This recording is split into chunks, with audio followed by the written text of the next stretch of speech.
எமது கிராமமானது 1983ஆம் ஆண்டு இனவன் செயல் காரணமாக தென்பகுதியிலிருந்து இடம்பெயர்ந்து வாழ்கின்ற மக்கள் இருக்கின்ற ஒரு கிராமமாகும்.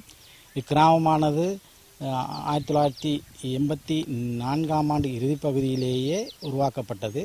எமக்கு 1.5 ஏக்கர் மேட்டுக்காணியும் அத்தோடு 2 ஏக்கர் வயல் காணியும் வாழ்வாதார நோக்கை கொண்டு எங்களுக்கு வழங்குவதாக வாக்குறுதி அளிக்கப்பட்டுள்ளது. அந்த வாக்குறுதி எங்களுக்கு இன்று வரை 35 ஆண்டுகளுக்கு மேலாக நிறைவேற்றப்படவில்லை.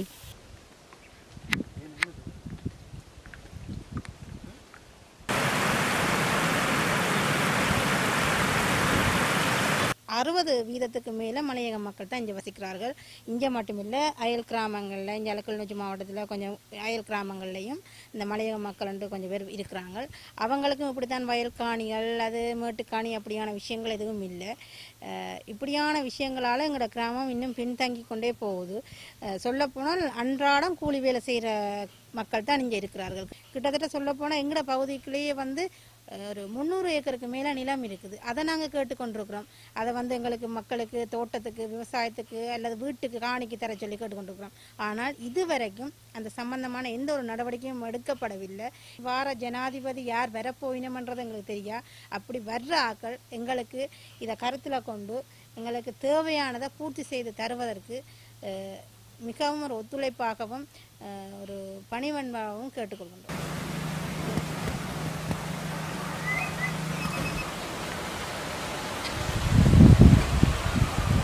இப்போ பல ஆண்டு காலமாக நாங்கள் ஏமாற்றப்பட்டு கொண்டே இருக்கிறோம். எமக்கு ஒரு விடிவு இல்லை. ஆனால் 83ஆம் ஆண்டு குடியமர்த்தப்பட்ட 8ஆம் கட்ட ஆரோக்கியபுர மக்களுக்கு முல்லைத்தீவு ஜிஏ காணியை வழங்க முடியுமா இருந்தால் அவங்க இன்றைக்கு சிறுபோகம் பெருபோகம் ரெண்டும் செய்கிறாங்க. ஏன் கிளிநொச்சி மாவட்டத்திலிருந்து அன்றைய அரசாங்க அதிபர் ஏன் இதை கொடுக்க முடியாது? கொடுத்துருக்கலாம் தானே. அவரால் செய்ய முடியுமாண்டா இவரால் ஏன் செய்ய முடியாமல் போகிறோம்? அப்போ எங்களை புறக்கணிக்கிறீங்களா? இன்னமும் எங்களை புறக்கணித்து கொண்டு தான் இருக்கிறீங்க.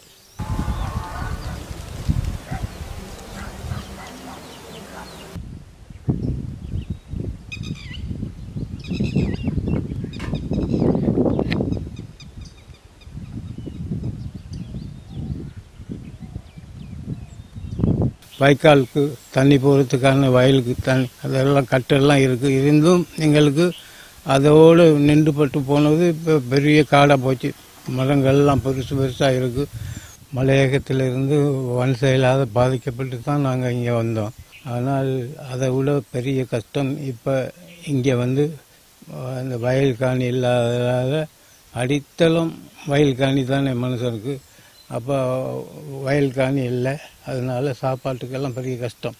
எங்களுக்கு இந்த வயல் காணிகளை கிடைக்க வார ஜனாதிபதியாவது எங்களுக்கு இந்த பிரச்சனைகளை தீர்த்து தருவாருன்னு மிச்ச நம்பிக்கையோடு எதிர்பார்த்து நிற்கிறோம்.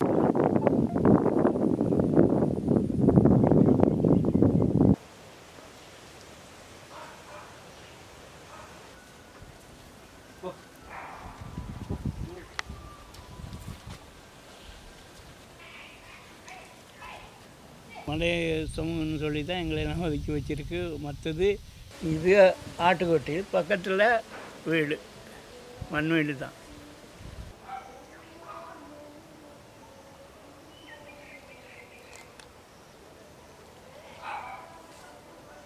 வந்த புதுசில் ஒரு கதை வச்சோம், அவ்வளவுதான்.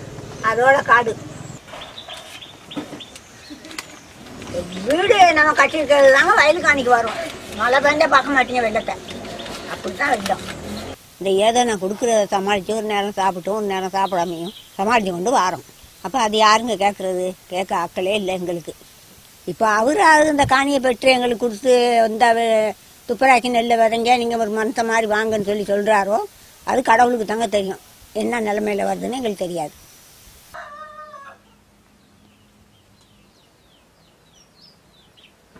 மலையக பகுதியிலிருந்து வருகின்ற மக்கள் நாங்கள் மிகவும் வேதனை அடைகின்றோம்.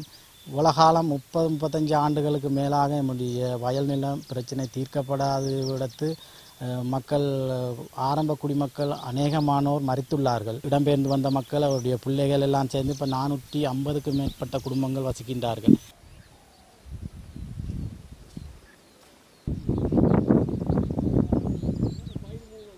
இளைஞர்களாக வந்தவர்கள் இன்றைக்கு சுடலையை நோக்கி பயணமாகி விட்டார்கள்.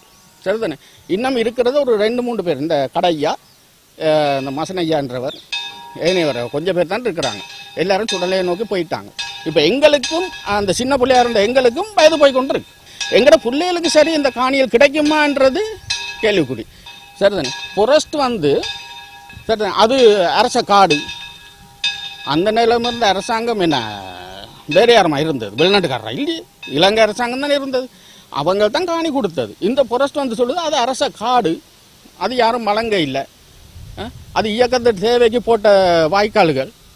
அங்கே சகல விதமான சீமெந்து கட்டுகளும் வாய்க்கால்களும் அமைக்கப்பட்டு எல்லாம் ஒழுங்குபடுத்தப்பட்ட வயல் காணிகள் தான் அங்கே இருக்குது. நீங்கள் வேணுமென்று சொன்னால் யாரை வேணும்னாலும் கொண்டாந்து அந்த காணிகளை பார்வையிடலாம்.